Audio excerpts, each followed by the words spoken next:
Hi everyone, मेरा नाम अभिषेक है। और अगर आपको इस चैनल पे होने वाले डिस्कशंस से आपके पर्सपेक्टिव में कुछ ऐड होता है या कुछ सीखने को मिलता है तो सब्सक्राइब करो, लाइक करो। कुछ कहना चाहते हो तो कमेंट में फीडबैक दे सकते हो।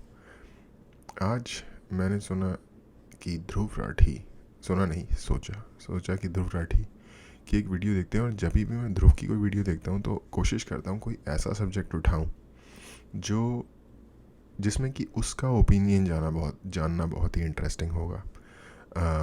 सब जानते हैं और ध्रुव खुद भी ओपनली प्रोफेस करता है कि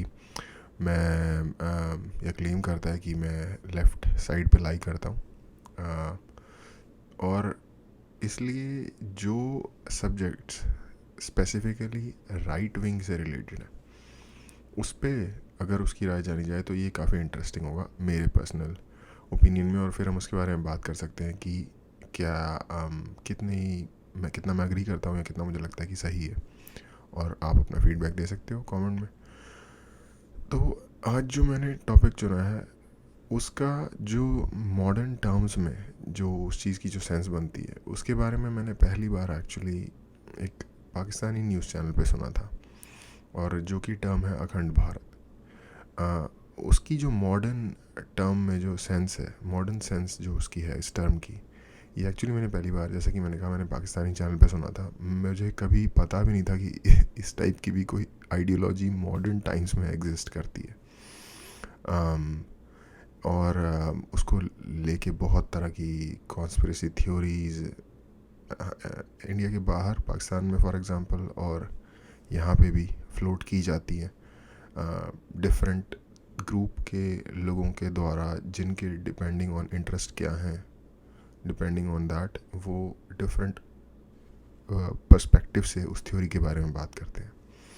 तो एनीवे, ध्रुव का डिस्कशन देखते हैं या वीडियो देखते हैं और साथ साथ बात करेंगे इस बारे में। नमस्कार दोस्तों, अखंड भारत यानी अनडिवाइडेड इंडिया, बहुत से लोग इसकी बात करते हैं। कुछ लोगों का ये एक सपना भी। अच्छा, ये जो मैप है ना, अगर जो लोग मैप में बहुत ज़्यादा वेल वर्स नहीं है तो इस मैप में मैं आपको बता देता हूँ। इस मैप में इंडिया पाकिस्तान तो है ही, साथ में नेपाल, भूटान, बांग्लादेश ऑफ कोर्स है ही। तो ये नेपाल, भूटान भी इस मैप में इंक्लूडेड है, जो कि I don't know undivided India का पार्ट वो थे कि नहीं, क्योंकि जब इवन अंग्रेज़ भी इंडिया पे शासन कर रहे थे ब्रिटिश राज के दौरान भी, नेपाल एक इंडिपेंडेंट टेरिटरी थी और भूटान भी, अगर मैं गलत नहीं हूँ तो। लेकिन रियलिस्टिकली बात करें तो क्या ये पॉसिबल भी है? अगर हाँ तो किस तरीके से, आइए जानने की कोशिश करते हैं आज के इस वीडियो में। ओके, इस पे पहले मैं अपना ओपिनियन दे देता हूँ। सिविलाइजेशनली आप देखो तो थोड़ा सा रोमांटिक आइडिया लगता है सुनने में कि यार इंडिया अनडिवाइडेड था, दोबारा से जुड़ जाएगा तो कितना अच्छा होगा। बट पर्सनली जितना मेरा छोटी मोटी अंडरस्टैंडिंग है, थोड़ा बहुत वर्ल्ड व्यू है, उस हिसाब से मुझे लगता है कि एक कंट्री बन जाए ये पूरा का पूरा। इससे ज़्यादा अच्छा ये होगा कि जैसे जो सार्क का रीजन है उसमें जो आपसी लड़ाई, ये वो प्रॉब्लम्स हैं, अगर वो समहाउ सॉल्व हो जाए और एक यूरोपियन यूनियन टाइप का free movement, free business, free movement of people, free movement of labour, free movement of education, जैसे यूरोपियन यूनियन में सिस्टम है, अगर उस तरह का कोई सिस्टम बन जाए तो ज़्यादा बेहतर होगा मुकाबले की एक कंट्री बन जाए। क्योंकि हर कंट्री के साथ उसकी प्रॉब्लम्स भी साथ आती हैं। इंडिया की कुछ स्पेसिफिक प्रॉब्लम है, अफ़गानिस्तान की कुछ स्पेसिफिक प्रॉब्लम है, पाकिस्तान की, बांग्लादेश की, नेपाल, भूटान की। तो ज़रूरी नहीं है कि हम सारी प्रॉब्लम को भी इकट्ठा कर दें। हम अपॉर्चुनिटीज़ को अगर ज़्यादा फ़्लो होने का मौका देंगे तो शायद वो ज़्यादा बेहतर वे फॉरवर्ड होगा। ये मेरी अंडरस्टैंडिंग है, और हो सकता है मैं गलत हूँ। हो सकता है कि अगर बिल्कुल भी कनेक्टिविटी ना हो, या फिर पूरा ही अखंड भारत, ये दो एक्सट्रीम हो गए ना, कि पूरा का पूरा एक कंट्री बन जाए या फिर बिल्कुल ही आइसोलेटेड रहे हर कंट्री अपने आप में इस रीजन में, जो कि ऐसा एक्चुअली नहीं है। इंडिया, बांग्लादेश, इंडिया और नेपाल, सबसे पहले इंडिया, नेपाल और भूटान, इनके बीच में तो खैर बहुत अच्छी जो मैं कनेक्टिविटी कह रहा हूँ वो है। लोग एक दूसरी कंट्री में जाके रह सकते हैं, काम कर सकते हैं, चाहे तो पूरी ज़िंदगी रह सकते हैं, कोई ट्रैवल में या किसी भी तरीके की कोई बाधा नहीं है। ऑलमोस्ट भूटान में भी सेम है, लेकिन भूटान में आप परमानेंटली नहीं रह सकते। बांग्लादेश के साथ भी बिजनेसेस और ट्रांसपोर्टेशन की अपॉर्चुनिटीज़ ज़्यादा से ज़्यादा पानी में, रोड पे, ज़मीन पे, हर जगह बढ़ाई जा रही है, बिज़नेस ज़्यादा हो रहा है। बॉर्डर इश्यूज़ तो जो थे इनक्लेव एक्सक्लेव के, वो भी सॉल्व हो गए हैं, तो वहाँ भी काम हो रहा है। तो ईस्ट साइड पे बेसिकली देखा जाए तो इस साइड पे इतनी ज़्यादा प्रॉब्लम नहीं है।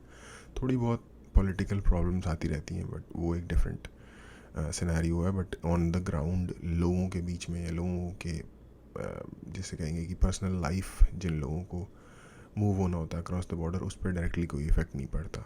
बट हाँ, पाकिस्तान और अफ़गानिस्तान की साइड पे प्रॉब्लम है, क्योंकि ऑफ कोर्स बिकॉज बीच में पाकिस्तान है, उनकी एक ख़ास तरीके की सोच है, अपनी आइडियोलॉजी है।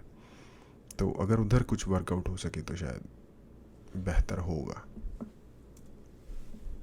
सरदार वल्लभ भाई पटेल को कुछ लोग फादर ऑफ अखंड भारत कहते हैं, क्योंकि उन्होंने वीपी मेनन के साथ मिलकर 500 से ज्यादा प्रिंसली स्टेट्स को यूनाइट किया, जिससे आज का भारत बना।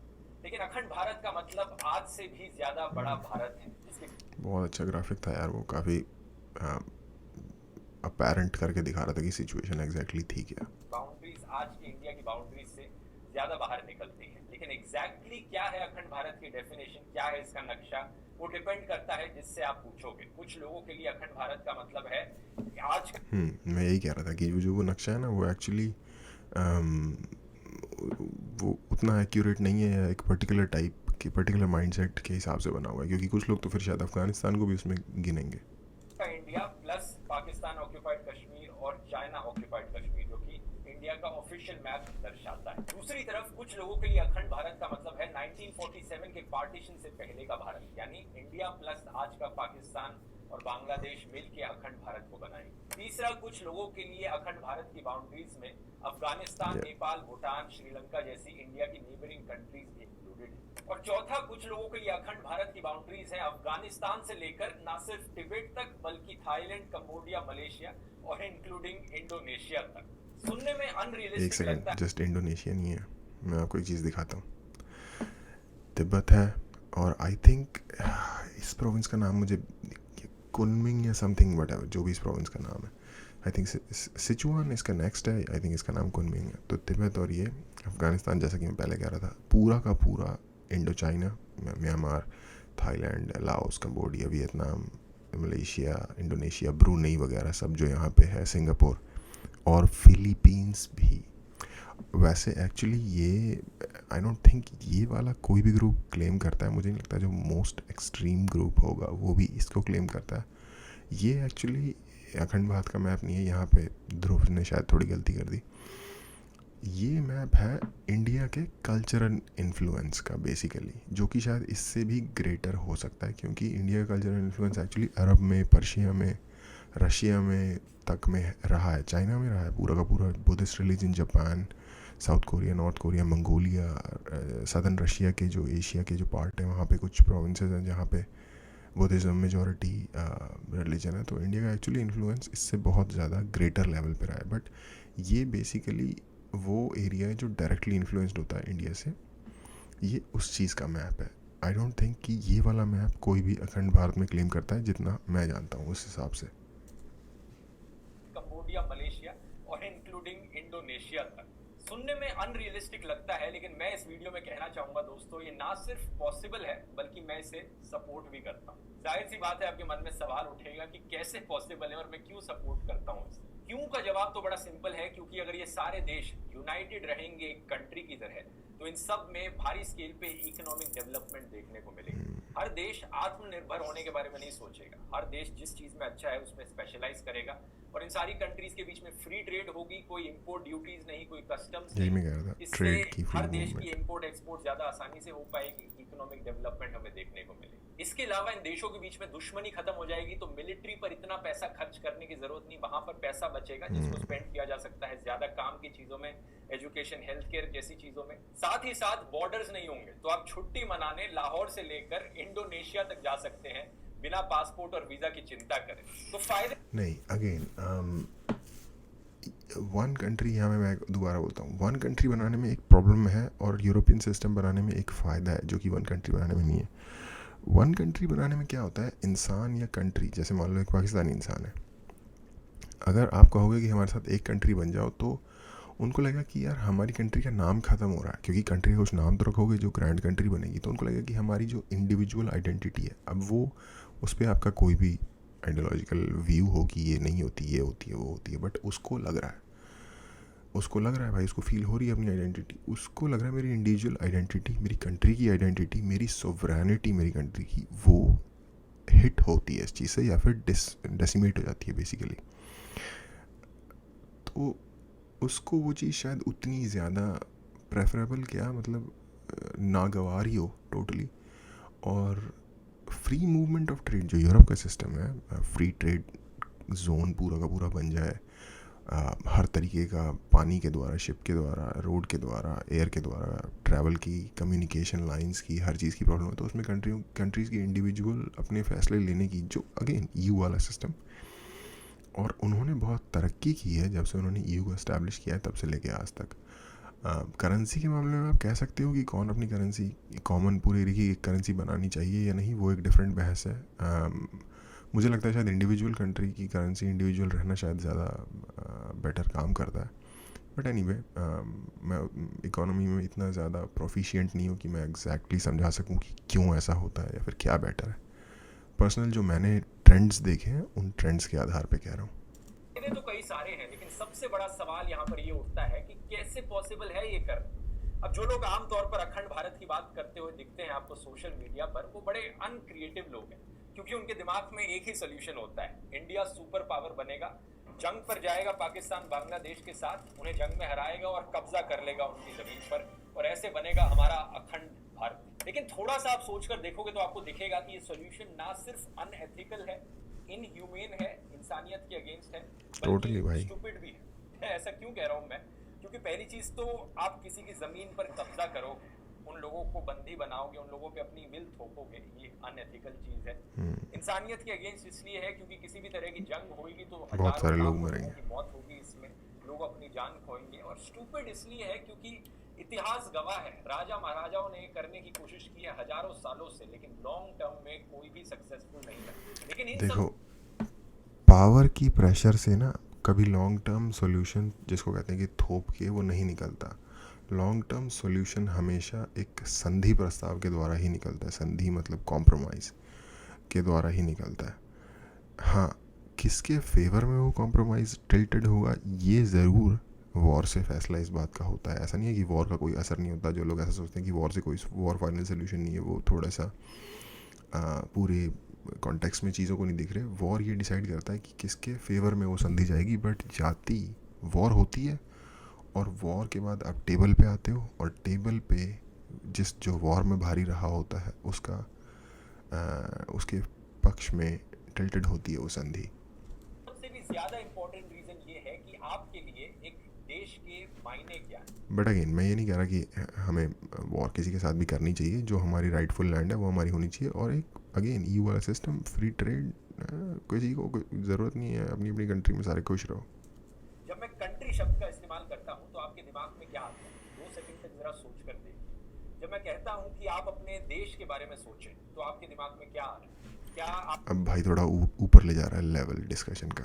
आपके दिमाग में जमीन आ रही है, फॉरेस्ट आ रहे हैं, पहाड़ आ रहे हैं, देश के खेत आ रहे हैं, या फिर आपके दिमाग में देश के लोग आ रहे हैं, देशवासी आ रहे हैं? बड़े शर्म की बात, मेरे दिमाग में एक सेट ऑफ आइडियाज़ आ रहे हैं जिसके हिसाब से एक ग्रुप ऑफ पीपल डिसाइड करता है कि हम इस लैंड मास को, जिसको हम बिलोंग करते हैं, इन पर्टिकुलर सेट ऑफ आइडियाज़ के बेस पे गवर्न करेंगे और रन करेंगे। इसमें लोग, लैंड मास और वो आइडियाज़, ये तीनों ही आ जाते हैं।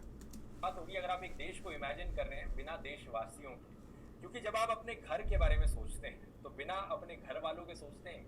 आपके लिए आपके घर के मायने क्या है बिना अपने घर वालों के? बिना घर वालों के घर एक सिर्फ बिल्डिंग है, और ये लोग किसी कोई भी तो बिल्डिंग होंगे। से उसे रिप्लेस किया जा सकता है। जब हमारी आर्मी हमारे देश को प्रोटेक्ट करती है, उसका मतलब क्या है? वो हमारे देश के लोगों को प्रोटेक्ट कर रही है। टेरिटरी इतनी इंपॉर्टेंट चीज नहीं है, जमीन इतनी इंपॉर्टेंट चीज नहीं है। इसी रीजन से दोस्तों, अखंड भारत का मतलब ना सिर्फ अनडिवाइडेड टेरिटरी है, बल्कि अनडिवाइडेड लोग भी है। एक्चुअली ये आइडिया सही है कि अनडिवाइडेड लोग, पर टेरिटरी भी इम्पॉर्टेंट है। ये बात एक्चुअली पूरी तरीके से सही नहीं है कि टेरिटरी इम्पॉर्टेंट नहीं है। उसका रीज़न सिंपल ये है क्योंकि देखो, आपको पॉपुलेशन सस्टेन करने के लिए रिसोर्सेज चाहिए होते हैं और रिसोर्सेज उस टेरिटरी से ही आते हैं। जो कंट्रीज़ बहुत लिमिटेड है टेरिटरी में, उनको बहुत smart ideas, for example Israel देख लो, बहुत ही लिमिटेड और कंस्ट्रेंट के साथ मिली हुई टेरिटरी है, तो उनको बहुत स्मार्ट आइडियाज़ डेवलप करने पड़ते हैं। बहुत ही स्पेसिफिक टाइप की टेरिटरी है, बहुत ही रिच जिसे कहेंगे, नेचुरली डिफरेंट चीज़ों में नहीं है। एक इजरायली प्राइम मिनिस्टर गोल्डा मायर थी, उन्होंने कहा था कि, एक जोक किया था उन्होंने कि उसके लिए थोड़ी सी जूइश हिस्ट्री का पता होना ज़रूरी है। हालांकि जो किया था कि मोजेस हमें प्रॉमिस लैंड के लिए सालों 12 साल तक भटकाते रहे और पूरे मिडिल ईस्ट में उस कोने पे लिख रहा है जहाँ तेल नहीं है। बड़ा डीप जोक है अगर आपको ओवरऑल सारी सिचुएशन का पता होगा। बेसिकली ये है कि अगर आप देखोगे मिडिल ईस्ट में ऑलमोस्ट हर कंट्री के पास तेल है, बट इसराइल के पास तेल नहीं है।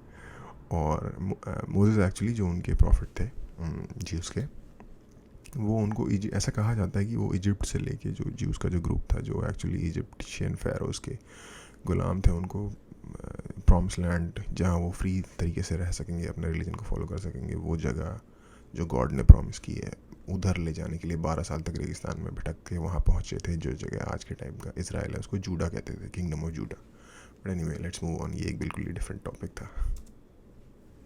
अनडिवाइडेड देशवासी, आज के दिन जैसा आप अपने पड़ोसी को ट्रीट करते हो, वैसे ही आपको एक पाकिस्तानी, एक बांग्लादेशी, एक मलेशियन और एक इंडोनेशियन को भी ट्रीट करना पड़ेगा।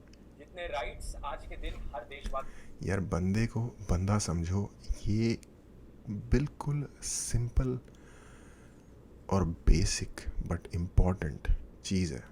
हम सब अपने इंटरनल बायसेस के साथ आते हैं, बेस्ड ऑन हम किस सोशल स्ट्रेटा, किस कंट्री, किस रिलीजन, किस तरह के परिवार से निकल के आए हैं, लेकिन वो सारी चीज़ें इन्वॉल्व होती हैं। लेकिन जिसने भी थोड़ी बहुत अंडरस्टैंडिंग डेवलप कर ली होती है, उसको समझ आ जाता है कि बंदे बंदे ही होती हैं। At the end of the day कुछ फुद्दू होते हैं, कुछ अच्छे होते हैं, ज़्यादातर चूतिए होते हैं।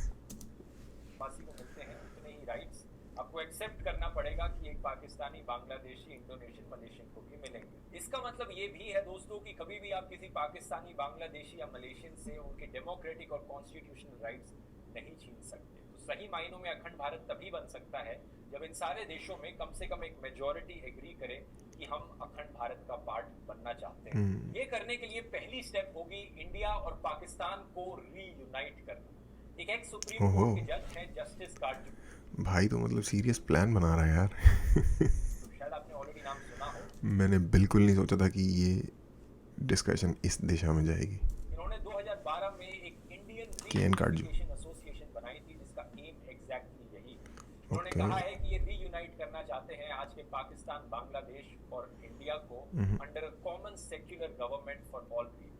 उन्होंने कहा है कि ब्रिटिश ने अपने टाइम पर लोगों में बंटवारा किया, लोगों को धर्म के नाम पर लड़ाया, हिंदू को मुसलमान से लड़ाया, जिसकी वजह से ये पार्टीशन हुआ। ऐसा नहीं है कि दुनिया में पहली बार ऐसा कुछ सजेस्ट किया गया हो दोस्तों। अगर दो जर्मनी, ईस्ट जर्मनी और वेस्ट जर्मनी रीयूनाइट हो, हमेशा यही एग्जांपल दिया जाता है। अगर दो वियतनाम रीयूनाइट हो सकते हैं एक वियतनाम में, तो इंडिया पाकिस्तान क्यों नहीं रीयूनाइट हो सकते?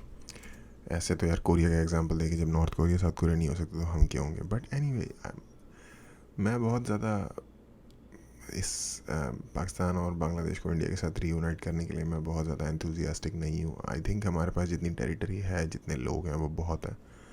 हमें अपनी प्रोग्रेस पे ध्यान देना चाहिए, मुकाबले हम दूसरे लोगों को अपने साथ बुलाने की कोशिश करें। अगर उन्हें आना होगा, वो रिक्वेस्ट करते हैं तो उस पर सोचा जा सकता है। बट अदरवाइज़ हम अपने फ्यूचर की तरफ सोचे तो ज़्यादा बेटर होगा। और ऐसा भी नहीं है कि हमें एक ही सरकार बनाने की जरूरत है, जैसा जस्टिस काटजू सजेस्ट करते हैं। ये चीज 3 देश 3 सरकारों के साथ भी पॉसिबल है। अगर ऐसा हुआ तो ये यूरोपियन यूनियन और अफ्रीकन यूनियन के मॉडल पे काम कर सकता है। यानी हर देश की अपनी सेंट्रल गवर्नमेंट रहेगी, एग्जिस्ट करेगी, लेकिन उसके ऊपर एक और सरकार बनाई जाएगी जहां पर सारी सेंट्रल गवर्नमेंट्स कॉमनली बैठकर एक सरकार बनाएंगी। यूरोपियन यूनियन में क्या है कि आज के दिन फ्रेंच पार्लियामेंट, जर्मन पार्लियामेंट और इटालियन पार्लियामेंट आज भी वैसे ही एग्जिस्ट करता है जैसे यूनियन के बनने से पहले करता था। लेकिन आज जब यूनियन बनाया गया है तो एक यूरोपियन यूनियन पार्लियामेंट और एक्स्ट्रा इनके ऊपर ऐड हो गया है। और इस यूरोपियन यूनियन पार्लियामेंट की कैसे इलेक्शंस होती हैं, अलग से इलेक्शंस होती हैं जो कि हर देश में करवाई जाती है, यानी जनता यूरोपियन यूनियन के पार्लियामेंट के मेंबर्स को सिलेक्ट करती है और अलग से इलेक्शन में अपने जर्मन पार्लियामेंट, फ्रेंच पार्लियामेंट के मेंबर्स को सिलेक्ट करती है। तो इनका यूरोपियन यूनियन का पार्लियामेंट एक हाउस बन जाता है और दूसरा हाउस इनका बनता है काउंसिल से, जहां पर जर्मन सरकार, फ्रेंच सरकार और इटालियन सरकार के प्रधानमंत्री, प्रेसिडेंट्स एक साथ बैठते हैं, काउंसिल को बनाते हैं। तो बेसिकली यूरोपियन यूनियन के लेवल पे एक तरह से दो हाउसेज हो गए, जैसे इंडिया में लोकसभा राज्यसभा होते हैं, वैसे ही यूरोपियन यूनियन के लेवल पे दो हाउसेज होते हैं। सेम चीज करी जा सकती है एशियन यूनियन के साथ। आप अखंड भारत को एशियन यूनियन भी नाम दे सकते हो, जहां पर पाकिस्तान, इंडिया और बांग्लादेश भी एक एशियन पार्लियामेंट बनाए और सिमिलर लेवल पे काम करे। और ये चीज ना सिर्फ यूरोप में है बल्कि अफ्रीका में भी एग्जिस्ट करती है, एक अफ्रीकन यूनियन एग्जिस्ट करता है। हालांकि अफ्रीकन यूनियन इतना ज्यादा इंटीग्रेटेड नहीं है एक दूसरे से जितना यूरोपियन यूनियन, मतलब अफ्रीकन कंट्रीज में। यही मैं कहने वाला था, अफ्रीकन यूनियन एक आइडिया के तौर पे और इनफैक्ट एक रियलिटी के तौर पे भी एग्जिस्ट करता है, उनकी प्रॉपर बिल्डिंग वगैरह सब कुछ है, बट इफ़ेक्टिवनेस की अगर आप बात करोगे तो कहीं दूर दूर तक ना कोई, जिसे कहते हैं सिंक्रोनिसिटी है, ना कोई एक दूसरे के साथ कोऑपरेशन है। और आई मीन टोटली ज़ीरो नहीं है, लेकिन EU के लेवल पे उसको कंपेयर नहीं किया जा सकता। लाइक अगर उसको 100% पहुंचना था तो शायद वो अभी 3% पे अटका हुआ है। ये वाली सिचुएशन है। बॉर्डर्स अभी भी हैं, यूरोपियन यूनियन में कोई बॉर्डर्स नहीं है, आप बॉर्डर पे क्रॉस कर सकते हो बिना वीजा पासपोर्ट के। लेकिन सबसे बड़ी आयरनी की बात यह है दोस्तों कि आज के दिन जो लोग सबसे ज्यादा बात करते हैं अखंड भारत के बारे में, वही लोग सबसे बड़ी दरार बन के खड़े हैं अखंड भारत के बीच। कौन है ये लोग? ये लोग हैं हमारे कुछ नेताओं की तरह, जो कहते हैं कि लड़कियां इस तरह की जीन्स नहीं पहन सकती, अगर ये लड़का लड़की हिंदू मुस्लिम है, अलग धर्म के हैं, तो एक दूसरे से प्यार नहीं कर सकते, शादी नहीं कर सकते, हम ये करना उनके लिए और मुश्किल कर देंगे। कुछ ऐसे पॉलिटिशियंस हैं जो कहते हैं कि 15 करोड़ मुसलमान 100 करोड़ हिंदुओं पर भारी पड़ेंगे। 15 करोड़ है मगर 100 के ऊपर भारी है, याद रखना ये बात।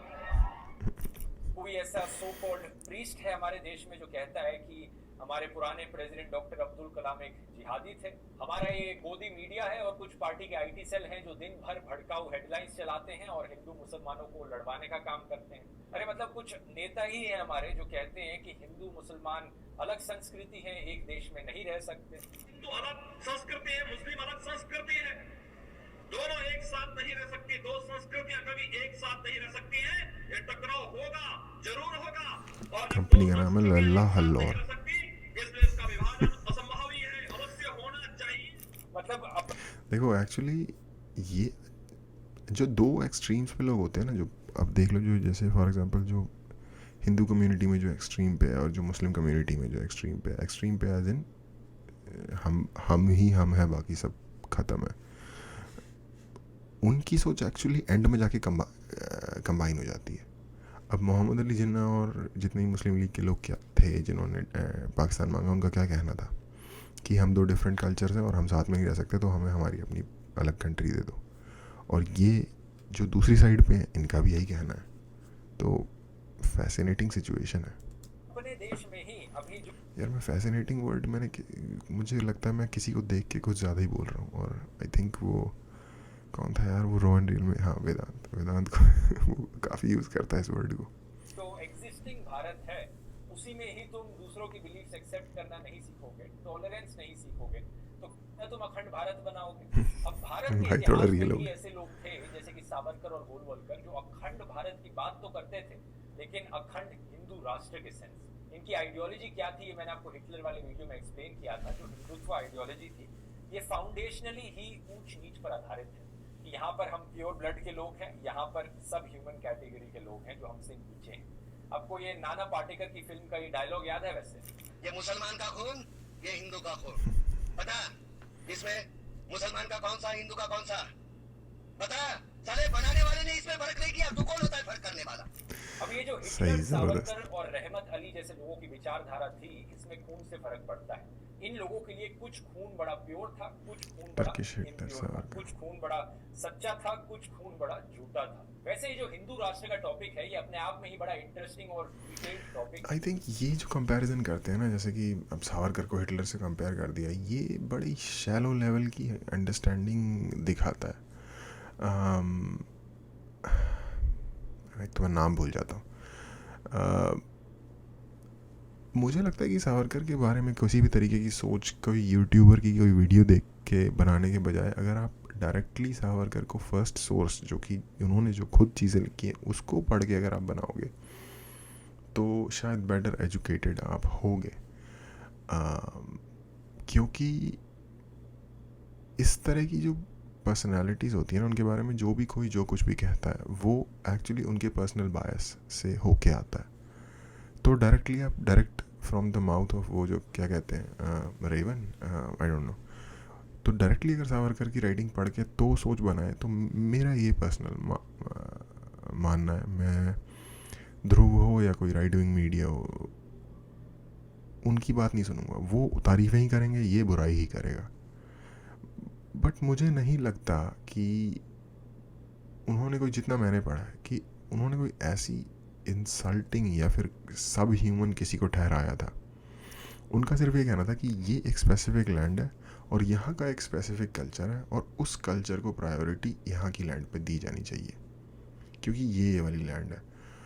और अगर आपको ये चीज़ गलत लगती है तो फिर आपको ऑलमोस्ट पूरा ईस्टर्न यूरोप, रशिया, पूरा का पूरा मिडल ईस्ट की जितनी भी मुस्लिम कंट्रीज़ हैं उन सब को आपको फिर सावरकर वाली कैटेगरी में डालना पड़ेगा। तो क्योंकि वो अपनी चीज़ों, रिलीजन, आइडियाज़ को अटमोस्ट प्रायोरिटी देते हैं, अटमोस्ट प्रिविलेज प्रोवाइड करते हैं।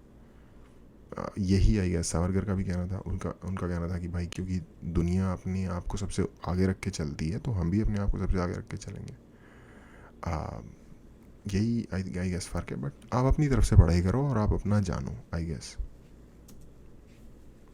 आप कहते हो तो इस पर मैं अपना एक सेपरेट वीडियो बना सकता हूँ, नीचे कमेंट्स में लिखकर बता सकते हो आप। हाँ, लेकिन जैसे ये आपको बनाना चाहिए, आपको एक्चुअली सावरकर की डायरेक्ट कोट्स शेयर करनी चाहिए, वो भी कुछ स्पेसिफिक कोट्स, कुछ बात के लिए नहीं, पूरी ओवरऑल जो उनकी सोच थी, जो उनके आइडियाज़ थे। अखंड हिंदू राष्ट्र का आइडिया था, ऐसी ही एक सिमिलर आइडियोलॉजी और आइडिया पाकिस्तान में भी था अखंड मुस्लिम राष्ट्र का। इसे नाम दिया जाता है गज़वा-ए-हिंद, जो कि कुछ इस्लामिक टेररिस्ट प्रपोज करते हैं, जो चाहते हैं कि इंडिया की टेरिटरी को ऑक्यूपाई कर ले और वहां पर भी एक मुस्लिम राष्ट्र एस्टैब्लिश कर ले। एक्चुअली हिंदू राष्ट्र शब्द की जगह मुझे हिंदुत्व राष्ट्र शब्द का इस्तेमाल करना चाहिए, क्योंकि आज के दिन जो लोग सबसे ज्यादा आवाज उठाते हैं हिंदू राष्ट्र को लेकर वो एक्चुअली में हिंदुत्व राष्ट्र की डिमांड कर रहे होते हैं। और जैसा मैंने आपको पिछले वीडियो में बताया था, हिंदुइज्म और हिंदुत्व में जमीन आसमान का फर्क है। हिंदुइज्म वसुदेव कुटुंबकम की आइडियोलॉजी को प्रमोट करता है, सारी दुनिया एक समान है, अगर किसी की सोच आपसे नहीं मिलती तो उसे एक्सेप्ट किया जाता है और टॉलरेंस को प्रमोट किया जाता है। लेकिन दूसरी तरफ हिंदुत्व में यहाँ पर एक दुश्मन क्रिएट किया जाता है और अगर किसी की सोच आपसे नहीं मिलती तो जबरदस्ती आप अपनी सोच उन पर थोपते हो। आपके जैसे कपड़े पहने वो, आपके जैसा खाना खाए वो, आपका जो कल्चर है, बिहेवियर है, सब एक समान होना चाहिए, सब उसे फॉलो करें। और अगर कोई नहीं करता तो वो एंटी नेशनल बन जाता है। हिंदुत्व की सोच इतना ज्यादा एक्सक्लूडेड फील कराती है लोगों को कि अखंड भारत तो बहुत दूर की बात है। अगर ये सोच एक हद से ज्यादा डोमिनेट करी अभी के भारत पर तो सिविल वॉर जैसी सिचुएशन क्रिएट हो सकती है और देश के और ज्यादा टुकड़े हो सकते हैं। अनडिवाइडेड रहने की जगह देश में डिवीजन बढ़ सकता है। लेकिन अच्छी खबर यह है दोस्तों, वैसे आइडियली तो हिंदुत्व, अब कैसे इसको डिफाइन कर रहा है कौन, इससे हट के अगर हिंदुत्व और हिंदुइज्म देखा जाए तो एग्जैक्टली हिंदुइज्म को हिंदी में क्या कहेंगे, हिंदुत्व, यही तो exactly meaning of the word तो वो है। बट हाँ, अगर उसको डिनोट किया जा रहा है किसी आइडिया को रिप्रेजेंट करने के लिए और वो आइडिया ये है जो ये कह रहा है, तो एक प्रॉब्लमेटिक है सिचुएशन। अगर आप सामने, अगर आप किसी को भी दीवार कहते हैं कि किसी को भी पुश अगेंस्ट द वॉल कर दोगे ना तो उसके पास और पीछे, किसी को पुश करते हो फॉर एग्जांपल आप मान लो और पीछे वॉल आ गई है, वो और पीछे नहीं जा सकता, तो उसके पास एक ही रास्ता होता है वापस हमला करने का। तो वो तो आप किसी भी कम्युनिटी के साथ करोगे, वो तो एथिकल भी नहीं है और उसका नुकसान ही होता है। ये पूरी दुनिया की हिस्ट्री, जगह, हर कुछ देखते आप आओ, आपको मिल जाएगी इसके एग्जांपल्स। बट अगेन, क्या किसी आइडिया को मिसकंस्ट्रूड करके यूज़ किया जा रहा है किसी के पर्सनल फ़ायदे के लिए, जो कि मुझे लगता है is more likely situation than कि एक आइडिया ही बहुत बेकार था। मुझे नहीं लगता कि उतने पढ़े लिखे लोग या उतने समझदार लोग इतने बेवकूफ़ थे कि उनको ये बेसिक लेवल की बातें समझ में नहीं आई कि ओवर डिस्क्रिमिनेशन से कंट्री बैकवर्ड जाती है। क्योंकि इसके example through out history available है। आज के टाइम पे देख लो यार, जिन कंट्रीज़ में बहुत ज़्यादा डिस्क्रिमिनेशन है उनकी हालत ख़राब है दबा के। कि अगर हमने सरदार वल्लभ भाई पटेल, भगत सिंह, गांधी जी, सुभाष चंद्र बोस और बाबा साहेब अम्बेडकर की इंक्लूसिव और सेक्युलर सोच और विचारधारा को प्रमोट किया देश में, तो ना सिर्फ ये मल्टीकल्चरल, अगेन ये भी गलत है। बाबा साहब अम्बेडकर की एक्चुअली विचारधारा अगर आप पढ़ो और सावरकर की विचारधारा पढ़ो, आपको दोनों की विचारधारा में बहुत ज़्यादा सिमिलैरिटी मिलेगी। ये भी एक जानने लायक बात है। आप उनके ओरिजिनल लिखे हुए टेक्स्ट पढ़ो जो उनके हैं, दूसरों की बात नहीं सुनो। देश अनडिवाइडेड रह सकता है, बल्कि हम सही मायनों में अखंड भारत भी बना सकते हैं बाकी देशों के साथ मिलकर। एग्जैक्टली ये यूनिफिकेशन पॉलिटिकली और एडमिनिस्ट्रेटिवली किस तरह से पॉसिबल हो सकता है, ये बताने के लिए मुझे एक और वीडियो का समय लगेगा कम से कम। तो अगर आप और वीडियोस देखना चाहते हैं इस टॉपिक पर, नीचे कमेंट्स में लिखकर बता दीजिए, मैं वो वीडियो भी फिर बनाऊंगा। पसंद आया, अगर आप मेरी बात से सहमत हैं, वीडियो को ज़रूर शेयर कीजिए और मिलते हैं अगले वीडियो में। बहुत बहुत धन्यवाद। नमस्कार दोस्तों। अगेन फाइनली मैं बस यही शेयर करूँगा कि हाँ, मुझे नहीं लगता कि इंडिया की जो राइटफुल टेरिटरी है, राइटफुल एज इन कि जो डिवीज़न के बाद इंडिया बन गया था, और जो भी जम्मू कश्मीर की जो राइटफुल टेरिटरी जो थी, जो इंडिया को मिलनी चाहिए थी, वो हो। किसी और की कंट्री लेके हमें कोई ज़रूरत नहीं है, अनलेस अनटिल कि वो लोग खुद ही जुड़ना चाहते हैं। जैसे सिक्किम, अपने आप सिक्किम ने रिक्वेस्ट की कि हमें इंडिया के साथ ऐसे एक्सीड करना है, तो इंडिया ने उन्हें करने दिया या फिर उन्हें अपने साथ एक्सीड करा लिया। ऐसा कोई सिचुएशन बनती है तो वो एक डिफरेंट बात है, लेकिन हमें होपफुल भी नहीं होना चाहिए कि कोई हमारे साथ आ जाए। किसी ने आना है आए, किसी ने नहीं आना मत आए। हमें अपनी प्रोग्रेस पे, हमें अपने यहाँ के business environment, infrastructure, human development, इन चीज़ों पे काम, फूड की क्वालिटी बेटर हो, एनवायरनमेंट की quality, air quality, water quality, नदियाँ, करने वाले काम कम थोड़ी हैं यार। हमारी कंट्री में प्रॉब्लम्स कम थोड़ी हैं जो हम उनको पहले सॉल्व करने की बजाय और कंट्रीज अपने साथ कंट्री को बड़ा करने की कोशिश करें ताकि प्रॉब्लम और ज़्यादा हो जाए। आप छोटा प्रोजेक्ट लेते हो, उसको बिल्ड करते हो और फिर उसके साथ धीरे धीरे प्रोजेक्ट को बड़ा करते हो, ना कि प्रोजेक्ट बहुत बड़ा ले लो और फिर हो आपसे कुछ भी नहीं। ये मेरी छोटी सी अंडरस्टैंडिंग है। आज के लिए इतना ही। देखने के लिए थैंक यू।